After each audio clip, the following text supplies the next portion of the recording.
I'm going to be teaching you how you can make cool animated videos like these using only your phone and the app FlipaClip. And if you don't have the application FlipaClip, you can just get it in your Play Store or Apple Store. Alright, let's start with the basics. As you can see, we're currently in the FlipaClip app.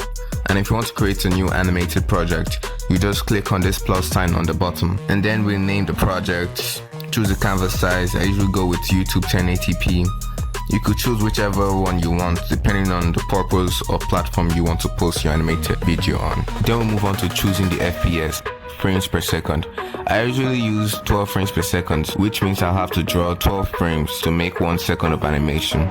You can increase it all the way up to 24 if you're going for a more smoother professional look for your animation, but I'll go with 12 frames per second.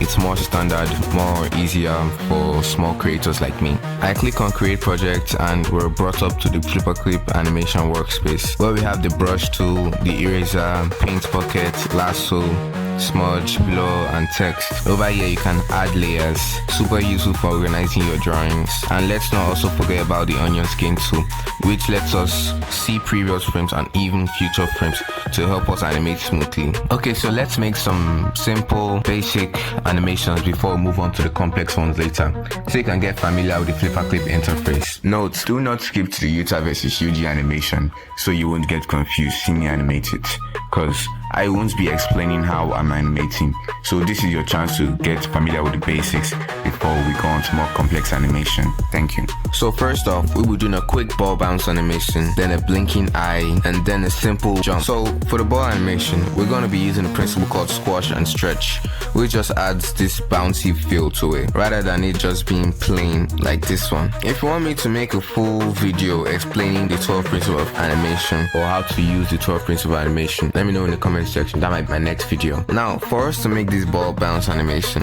we're gonna need 6 frames, which are the ball, the squash, stretch, squash, ball, and ball. So first, we draw the first frame, which is the ball, the second, which is the squash, to build up the momentum of the ball, the stretch away from the initial starting point to show the sudden change in speed or movement.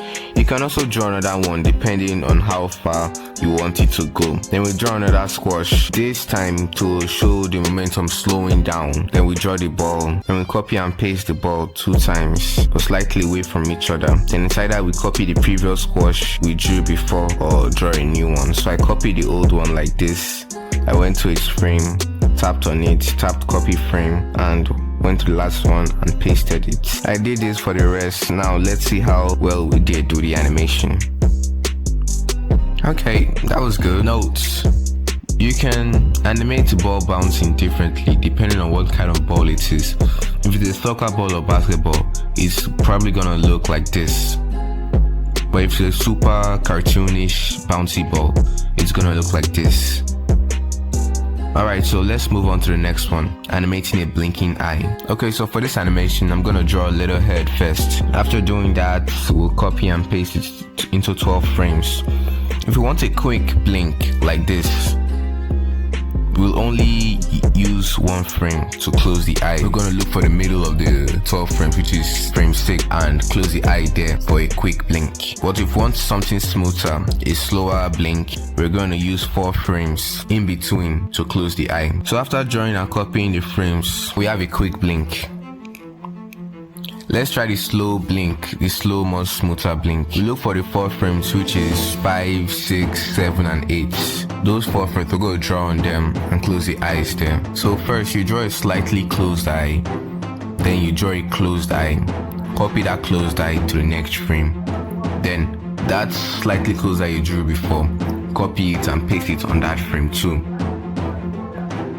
Now we have a more smoother, slower blink.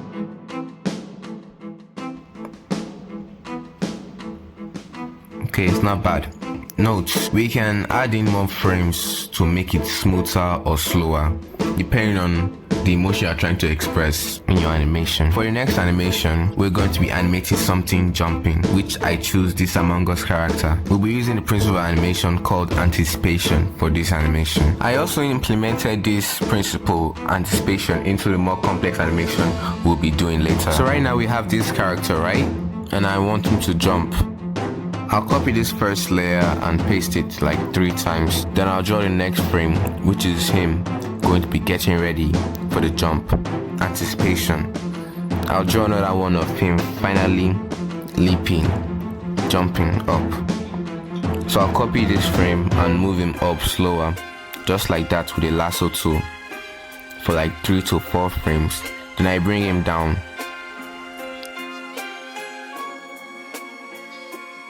Draw the landing frame. I'll copy it from the original first, anticipation, and land it. Now we have our animated jump. Moving on to line art. Now that I've made this rough animation, I'd like to clean them up, make them look cleaner and neater. How do I do that? With line art. Alright, so basically I just create another layer, name it line art, reduce the opacity of the rough sketch layer to 50 or less. Then on your line art layer, you pick the brush you want to use. If it's a pen, ink, or pencil, or whatever, anything you want. So I choose the pen for the line art and I tapped on it to increase the stabilizer to 90%. This improves the smoothness and quality of the line art. So I just traced over the rough sketch carefully, also making adjustments if possible, trying to make the line art look smooth and clean. And voila, we have this beautiful clean line art. Let's move on to coloring. Now for coloring, there are many ways you could color your animation, but all of them are wrong. There's only one way to color professionally on the FlipaClip app, which is head over to your layer section, swipe left on your line art layer, duplicate it. After duplicating it, you completely get another layer of the line art. Now you name the one below the line art above. Now you can color your drawings with the paint bucket tool without worrying about messing up the line art or coloring looking bad. After coloring, we move on to shading and highlighting. We are going to do this on the same layer as the coloring layer, but this time we're going to turn on alpha lock so now the paintbrush can come out.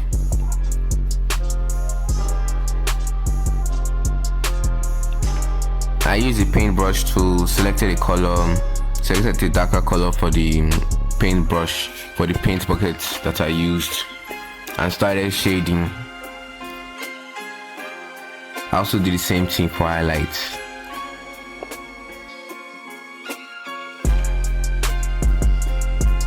And now we finally have a finished animation with line art and color. If you want to export your video, tap on the share sign and make movie, and voila, you've exported your video. Now that we're done with the basics and you're now familiar with the FlipaClip interface, it's time to go on to more complex animation, Yuta versus Yuji. Okay, so for this animation, I want to go with something like this. Yuji raises his fist up, ready for a fight. Yuta walks up to him, draws out his sword, and boom, he just disappears, Yuji a little bit scared and confused, trying to look for him. And suddenly, Yuta appears behind him like he just used instant transmission. Okay, so let's start animating. First off, I drew the first frame of Yuji, copied and pasted it 12 times, and then I started using a lasso tool to move his hands up slowly, and we're done with the first rough animation. Now for the Yuta cut, I drew Yuta drawing out his sword, then used the lasso tool to move him up and down to get this walking effect. Then I drew him drawing out his sword completely and did a little camera movement to move him from front to side view. Then I drew an impact frame to show how fast he just moved. Then some after dust. I drew Yuji still in that fighting stance, getting ready for Yuta's attack. Then Yuta suddenly appears behind him. Slash. Yuji turns his head slowly. With the rough animation done, I move on to line art. I also animated the cursed energy flowing in his fist and made it loop. Tracked it with his hands moving up, and that's when I realized Yuji's body looked a little stiff in the first cut. So I used the lasso tool to bring his body down slowly. Then I did the line art for the rest cuts and it looked really nice. Here's the final animation.